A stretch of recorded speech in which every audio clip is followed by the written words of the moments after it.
Hey guys, this is Minecraft Modernity, and I'm the Modern Craze, and we have been grinding a lot since the last episode.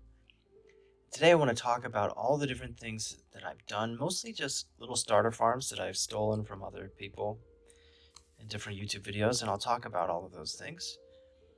But yeah, there's a lot of things here that weren't here before. Also, one of those things is netherite because I went and I did a little tiny bit of netherite farming in the end. Oh, oh yeah, and I have a new skin. I have this new. It's actually my same skin as before, except I put on clown makeup and a clown outfit, and I think that's gonna be a lot better uh, going forward. So yeah. Anyway, um, we've been working towards the biggest project that I've ever done, and that is Ethos Ender Chest sorting system. We're gonna have two different systems. One is gonna be this Eng system or Eng chest system, which allows us to swap out shulker boxes in our Ender chest. I've already started putting all the shulker boxes in here. We're kind of running out of room. We're gonna need to make space for all the new items in the new update. But we're gonna have all the different shulker boxes, which many of them I've already filled up. I'm going to talk about which ones I've done. Um, but yeah, we have all the shulker boxes full of stuff in our ender chest, and then we can go in here, see that these are like full of stuff, and they will automatically refill the shulker box as per Ethos system. And then when the one that we have in our ender chest starts running low, we just swap them out and it automatically refills it for us. And there's a few things that I'm learning about this system that I want to share because I think it's a really good system. But I don't see very many people using it other than me, though. So this is basically the system. There's a few things I'm still a little bit short on, like honey. It just takes a little bit of time. These bee farmed, by the way. I'll talk about this since I'm already over here. This is just Ilmango's design. It's a really simple little design. You just have, on this side, you have dispensers. On this side, you have, not dispensers, shears with dispensers. And then you have glass bottles, and it just feeds in, and when the signal strength gets to 5, it triggers it. And then we just have hoppers underneath. It's not perfect, but it gets most of them. It's just something simple to run in the background all the time. We're definitely gonna.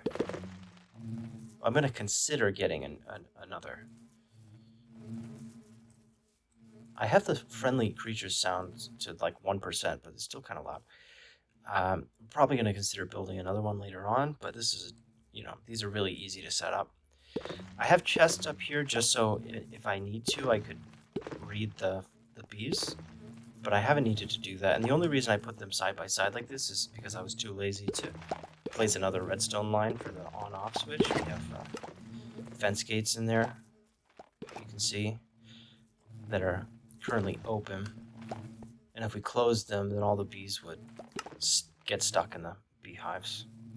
But yeah, for our system so far, all we're doing is, we're going to be able to access the storage from up here and in here. Yeah, we're just going to keep adding in honey. We also need another wheat farm. I used another Ilmango design for a wheat farm, but I didn't get it to work properly. So, as you can see, I'm already kind of starting to remember where these are. But we're going to need to put signs up here eventually. We have 10 out of, 5 by 5? 25. So we have 10 out of 25, which are almost totally done. Like I said, there's only like target blocks and a few honey types of things. Also, I didn't do all of the, which it's over here. all the saplings we also have in storage, but I didn't put all the saplings in the system. Just put like a stack or whatever because it was getting annoying to farm them. I don't think I'll ever use that many stacks of saplings anyway. Because if you farm them, you're always going to get back the same amount that you used for it to be sustainable. So it's kind of annoying to try to farm more. Um, but yeah, I guess I should just talk about which ones I've done so far. So right now we've done most of the redstone. So we have like all the redstone. We don't have that many redstone blocks, but again, I just got tired of farming it. We're just trading with villagers to get redstone mainly. You know, we got all the different, yeah, get some rails. These are annoying dispensers. I have a system for crafting dispensers. Maybe I should show that off. I'm not a redstone system, just an ordinary system. But yeah, we got all that stuff. Okay, so that's our redstone box. We also have 3 of the different stone boxes with all of these. And we have the different granite, andesite, and diorite, and then we also have sandstone and mud. And then this one is just going to be all like deep slate. It's pretty much like 90% deep slate in that one. And then we have logs and leaves. We have all the different flower types.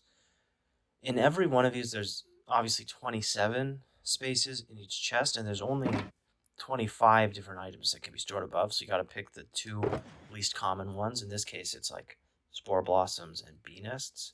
So they're just extra. Which yet, I don't think we have anything in there yet. And I've also done all the different plank variants. So those are all done. Let's just sleep really quickly.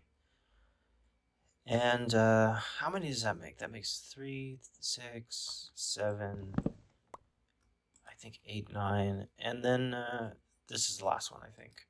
We did the wool box. So we have all the different wool. There. Okay, so that's all I've been grinding so far. So I want to talk about some of the things that I've been learning. Like, for instance, with the bee farm, with the honey and the honeycomb. Like, you get a sense for how long it's going to take to farm different things. I also took this from Ilmango's Skyblock series. A lot of these just come out of Ilmango's Skyblock series because that's like the most recent series that he's been doing, and he's showed a lot of different farms that he made in that series. So I definitely recommend you just watch that series if you want to see the farms that I've been making, because most of them are actually directly from that series. But yeah, just this is actually a really nice setup for a smelter.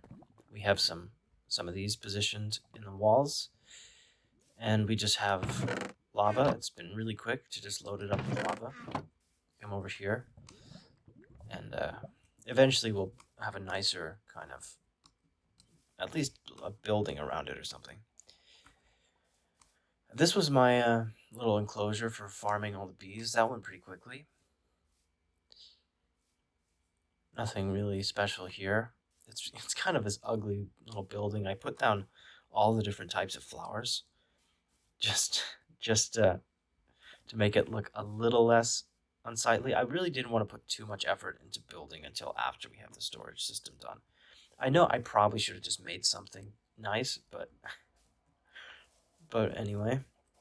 I'll talk about this setup here pretty shortly. This is just a little shulker loader for some eggs. I've been storing my empty shulker boxes in this chest as I've been working, and they just get filled with eggs, and I'll talk about that soon. First, I want to show off some of these other things. So yeah, we have our bees over there by that kind of picturesque azalea tree. And this is where I've been getting my wool. And this is one of the things, like, where you learn how, let's step back so you don't hear those, where you learn how to farm different things. How, like, we have all the wool, but we don't have all the banners yet. We're gonna need like 18 more stacks of wool to get all the different types of banners, 18 more stacks of each color. So this is the kind of farm which was vintage beefs that he used on the Hermitcraft server, pretty much. By the way, I think this, okay, bear with me for a second. I think this setup with the shears was a little bit redundant. I think we could have just placed the dispensers and saved the hoppers, because I don't even think they're close to breaking it. Yeah, I mean, it wouldn't be that much effort to manually replace them. I don't think the hoppers were necessary. But yeah, we're probably going to need a much bigger wool farm for that. We made Ilmengo's little cobble generator with the TNT duper. And I want to explain my justification for that, by the way. The reason I used a TNT duper here, like I didn't use it for any of the tree farming. I always used legit TNT for the... Okay, how do I get up here? I was trying to march up here as I talked about this. That's just awkward. I can't do this. Let's walk backwards. Maybe that'll help. Yeah. Okay. So the reason that I use a TNT duper here is, first of all, it's not a very efficient use like for a blast chamber. It was just prioritizing like how quickly it is to build, or how quick you can build it. That's what I meant to say. Yeah, that's what I meant to say. And also, I didn't want to place like 9 stacks of TNT in a dispenser and then forget when I when I had it running, and I like forget about it and leave, and then the whole thing blows up, and then I accidentally lose like 9 stacks of TNT. I really didn't want to do that, so I figured this was just the cheaper, safer option. And I'll probably be using TNT dupers for farming deep slate as well. Make like a tunnel bore, because I've never done that before. I think that'll be cool. Like the reason I used legit dispensers over in that, which is another Etho design, which is the that tree farm you see behind me, is because it was just easier. I was being lazy. I probably should have just used like a TNT duper, you know, and just set it up with all the right timings. But I was feeling very lazy when I built that, and I didn't want to do that. Anyway, this is a little cactus farm. Ilmengo's design that he showed off again. I have many shulker boxes full of cactus.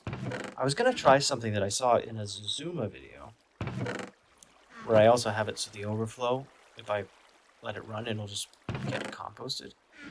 And that's the reason I built this cobblestone generator next to the cactus farm, is because Izuma showed off in his video he had a smelter system where cactus got composted into bone meal and then fed into a bamboo farm. And then the bamboo went into a smelting system. And I was thinking that we could make a fully automatic stone generator, because we could smelt all the cobblestone and turn it into stone. Maybe even add another module for smooth stone. Yeah, something like that. And just let it run for a long time. But I honestly don't know why he chose to do it that way, because cactus is really bad for getting bone meal. It's not very efficient at all. So I don't know how much bigger his cactus farm is, or how exactly his system works. I didn't really mess around with that. I've just been smelting the stone manually with that little smelting setup over there, and that's been going fine so far. All right, so what else is there to cover? I mean, we're probably going to get around this episode. There's a lot of stuff I want to show off. This is where I was digging to get all the andesite and granite and stuff, and I used to get the cobble here before I started using the generator. We can also go over here to the village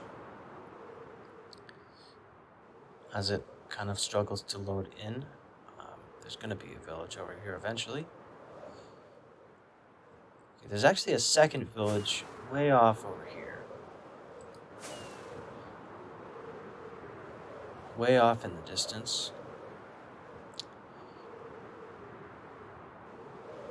And this is where the flower forest is.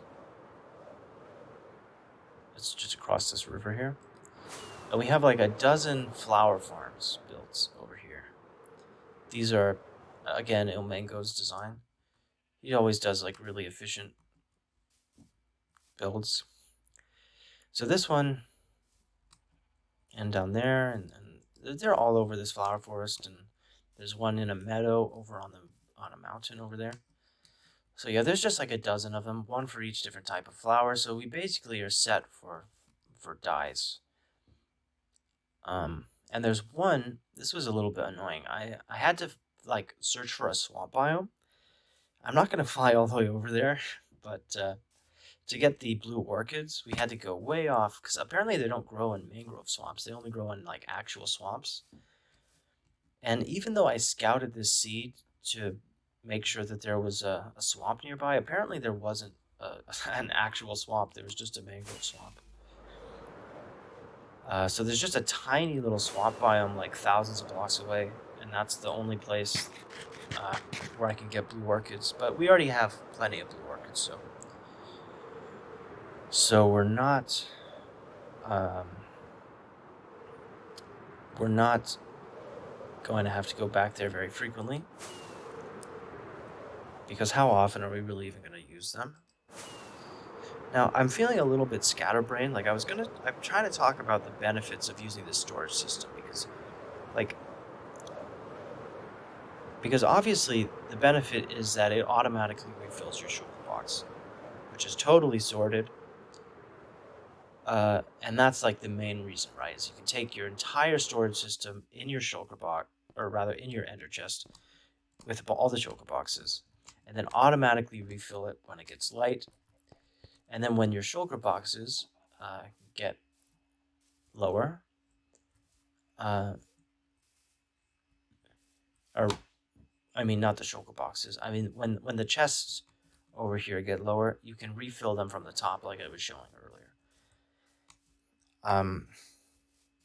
So that encourages bulk crafting and bulk farming. So it already lets you kind of see how you can be more efficient with the whole process, which is pretty valuable. But it also shows you, like, when you're doing those bulk crafting sessions, it shows you what kind of materials you're going to need and how long it's going to take to farm them. That's what I was trying to say as I'm sort of meandering through this point. Yeah, so it shows you like what are the most common materials and how difficult is it to farm all the different types of things. Like wool is a pretty useful material for obviously anything that's made out of wool. Like you have wool, you have carpets, you have banners, and you have like those are pretty much the only things. There's a few other things that take wool, but it's just like a fundamental material, and you need like a pretty substantial farm for it. I mean, stone is one thing, wood is another thing. There's a few more types of tree farms that I wanted to look into. Some again, most of the things that I use are from either Ethos videos or Ilmango's videos or different people. I'm always on the lookout for like the best like starter farm designs and things like that. Not necessarily really big farms. I've never done anything, never really attempted anything like that. But yeah, I'm learning that the fundamental materials, and probably most of this is just intuitive, but it's like you need a lot of iron, you need a lot of stone, a lot of wood, a lot of sand. Wool is pretty important. Redstone's pretty important. So most of the things in the game are actually just combinations of those fundamental materials that you need a ton of. And then you also have to get some specialty materials like honey and figure out like, okay, how rapidly am I going to burn through my honey supply? How rapidly am I going to use my sandstone, things like that, compared to how difficult it is to farm. We're going to talk about this thing last probably, so I can finish. It's going to take us all the way to the end. You might know if you've seen the recent Etho video, or somewhat recent Etho video. You might know what that's for, but we also have over here in our original starter base location. This is where I've been doing all my villager trading. We're gonna have build up a nicer trading hall, and I'm still trying to wait for my villager population to replenish because I've been using a lot of villagers, and I have this little. This for some reason this was so awkward to build. I couldn't think of like how to build this, but I want it to be safe. Like that's the main problem. I want it to be safe from anything that could attack these guys. So I wanted to put it underground. And yeah, this is another thing taken from Ilmango's video, but it's just a bunch of toolsmiths to trade iron. I also decreased all the prices to 1. These guys I didn't bother decreasing the prices because this is just the baseline anyway. So I've been trading iron to get emeralds and trading for redstone dust over here. On this side, we're going to have all the different enchanted books, which I haven't done yet. Now, I don't think I'm going to be able to fly out because I think it's going to lag. Because, no, I don't know if we can do this. But this is how I've been getting out because I'm just so lazy. I haven't finished this yet. Okay, there we go. And, yeah, I've just been loading them in. That was actually a pretty simple project to load them in. I also said I was going to craft up some dispensers. I'm going to talk about what that process was like. Basically, crafting the dispensers, I should really show this off. Maybe I'll show it off later. You just craft up a stack of bows, throw it on the ground, have the rest of the materials in your inventory, load them into the chest, or not the chest, the crafting table, and then you drag and drop like in a triangle shape, dip, dop, dip, dop, dip, dop, dip, throw it on the ground, new bow, throw the dispenser on the ground, and just do this. So you can do it all with one hand. Don't try shift clicking, because then you're just in danger of accidentally making a bunch of droppers. It's a long and arduous process to craft those dispensers, but anyway, I think that's pretty much all that I've been grinding. We have some extras over here, like all the extra flower types. This was another Etho design. I don't know if this is how he did the redstone, but it's pretty much the same, just for 2 tall flowers. Tons of different flowers. And then, yeah, we have the orchids. These are the extras, so everything else is loaded in the system already. And here we have the wither roses. You might have seen that we already have wither roses in the box, and yeah, that's what these guys are for. These chickens. Etho showed off in his video that he was using. I want to show off what this setup is because it's actually. I was pretty intimidated by the idea of getting a lot of wither roses, but it's actually pretty easy to farm them. Thanks to Etho's setup. So what I'm going to do is I'm actually going to take all of these with me.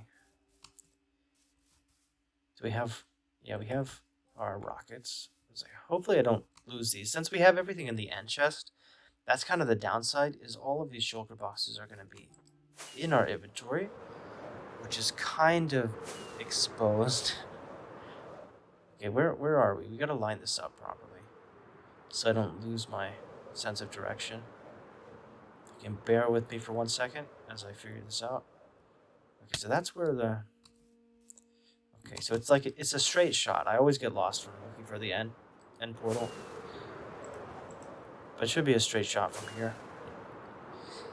And then we're going to go and show off this little system, which is similar to what Etho built.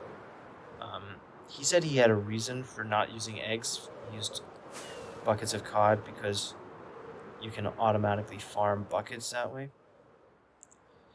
Because you get the buckets after you empty them of the cod.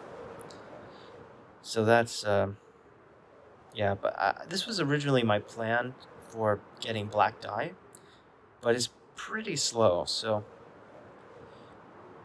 I'm not sure if this is actually going to work out for getting black dye.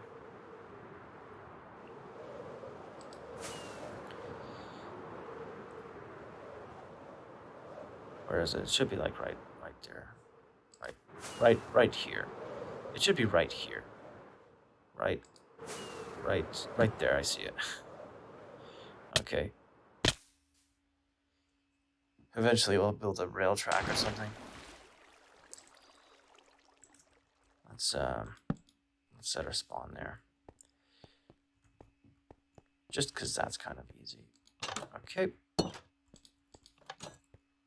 And the end portal should be back here. Again, this is not very nicely set up or anything. But go through here. And then I'll show off this little setup. Because yeah, even though it's not a good like source for black dye in my opinion, because it just takes too much time to get, there's probably better ways of getting that. But yeah, we just have these chests up here. So basically what we do is we just lay out all of our different shulker boxes full of eggs.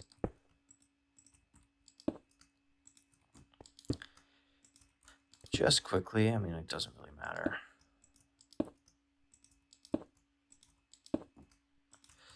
And then they're just going to feed down into a dispenser, just a single dispenser. Just really, really simple. So yeah, we just load them all up into these chests, and then go down here. This might look a little bit complicated because of all these hoppers and anything, but this is just the area under the wither. And then some extra ones just to help with the collection. And we have these dispensers. Again, this is just a typical setup for farming withers, using the end portal as a wither cage. But yeah, we just align these up here. This was basically Etho's innovation. He had a different setup using buckets of cod, but I was just yeah, we have you have to feed it in from two directions so that it keeps up. And then yeah, just activate it, and it and the wither automatically kills the chickens as it gets suffocated, and so it just totally automatically farms it. We also have some soul sand up there, and that's how I've been getting wither roses. So I did the math. A shulker box full of eggs will equal about 3 stacks of wither roses, and that's why I'm thinking it's too slow for like a reliable source of black dye. And it also takes about 3 stacks for the wither to suffocate in the ceiling. So it's a pretty slow source of a black dye. So we're just going to use it for wither roses. It might even be too slow for wither roses. Okay. Like, we might even need a better setup for that later on if we want to build a big farm that actually uses wither roses. I think we should have enough. Certainly have enough for decorations. But let's just head back as I talk about like what things are we missing. So we still need copper. We might just do a reinforcement-based copper farm in the end. That should still work, right? I don't know if that changed in a recent version or not. I'm going to test that out. We still need a guardian farm. Like I said, we still need a squid farm. We still need that tunnel bore to get all that deep slate. What else? What else is there that we need? I don't know. I have to, like, most of the stuff, like I was saying, I mean, it's just going to be more sand, more iron, more stone, more wood. You know, all those different, like, basic materials. If you just get those in bulk, you can craft most of the materials in the game from those with just little bits of extra stuff.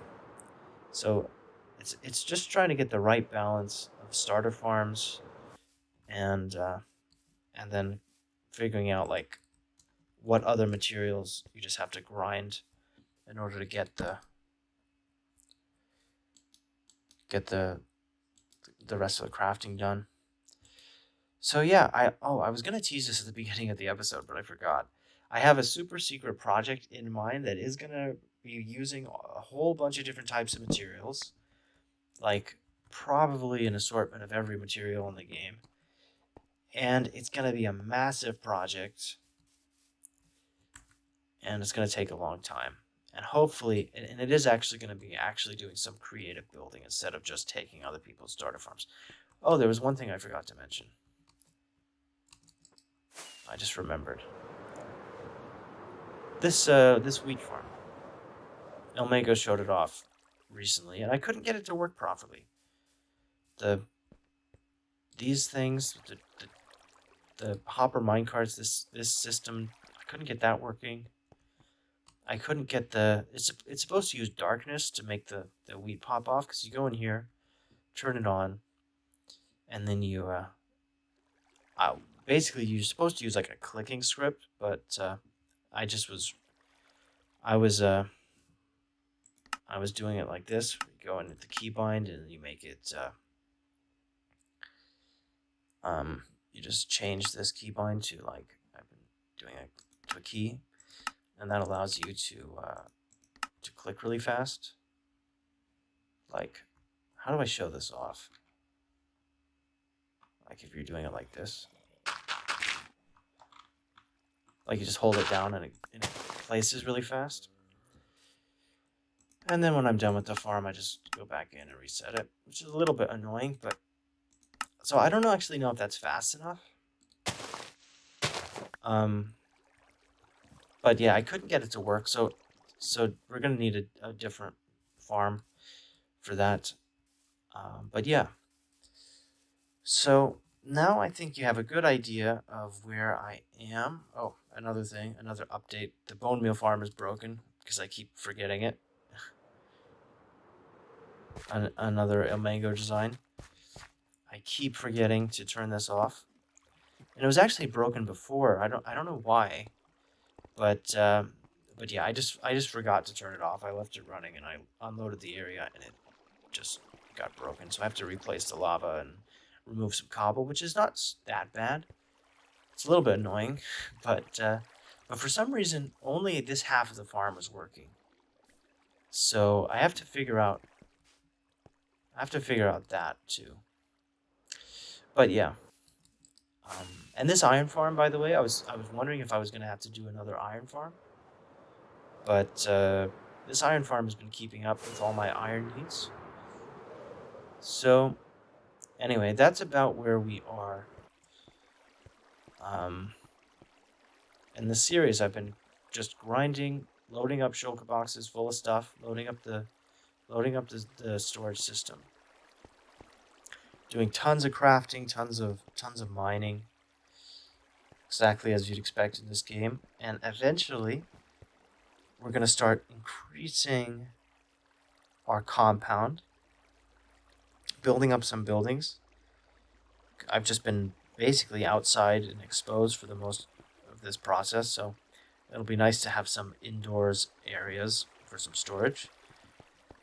Like I said, the other, like, I think I forgot to finish this point earlier, but we're going to be using two systems of storage. One is the Etho system, and the other is going to be more like the B-dub system. The B-dub system being we build a separate building for every individual type of item. So that's going to be all of our overflow storage is going to be divided across the entire compound. Like, we'll have a different building for stone overflow, or log overflows over there. We have, like, it's just a bunch of different buildings to store different types of materials. And then, yes, we are going to have that super secret project, which is going to be using all the different materials in the game. And that will be coming relatively soon. But, yeah, thanks for watching. I hope you enjoyed this episode and subscribe to Embrace Modernity. I've seen it all and this one takes the cake. I'm making memories and a big mistake. I'm sick to my stomach on the modern craze. But I know modernity is just a phase.